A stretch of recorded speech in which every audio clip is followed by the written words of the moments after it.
Isang nanay sa Mabini, Batangas ang kumakatok sa ating programa para mabigyan ng tulong ang kanyang 1 taong gulang na anak na kinakailangan ng agarang operasyon. At ang kinakailangang ihanda na pambayad dito aabot sa ₱250,000. Ang kanilang kwento, ating pong panoorin. Ako po ay taos-pusong humihingi sa inyo ng tulong para mapaoperahan ng aking anak na may sakit sa puso.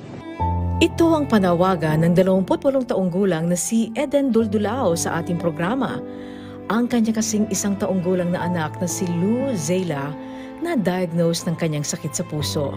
Kwento niya, 6 na buwang gulang pa lamang si Lou Zeyla nang itakbo ito sa ospital matapos mawalan ng malay habang nasa walker.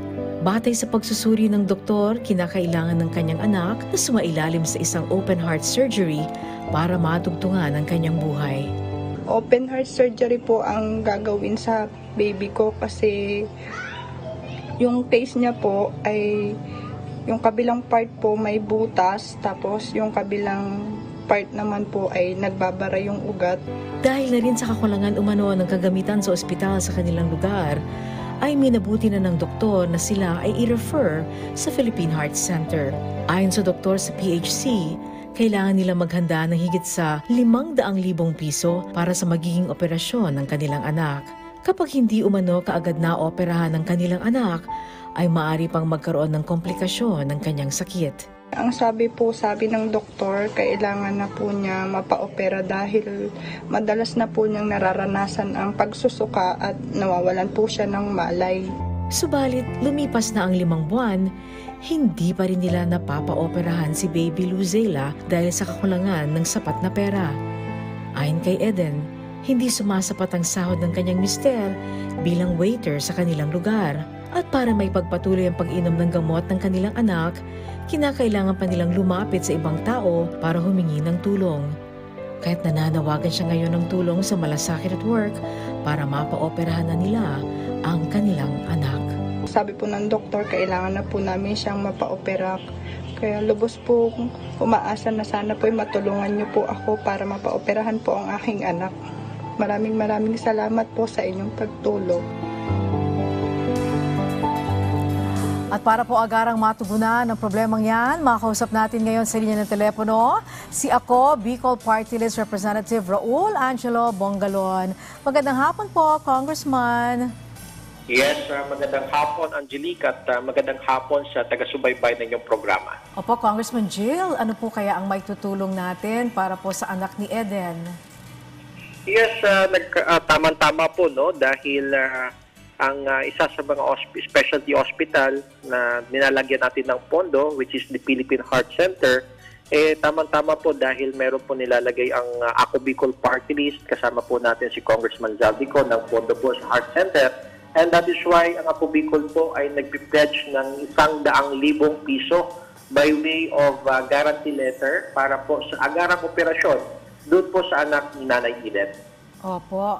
And well, of course, dahil 500,000 po ito, no, malaki na rin pong tulong yung 100,000. Pero ano ang maya advice nyo kay Nanay Eden para mapuno pa niya yung mga nalalabing halaga?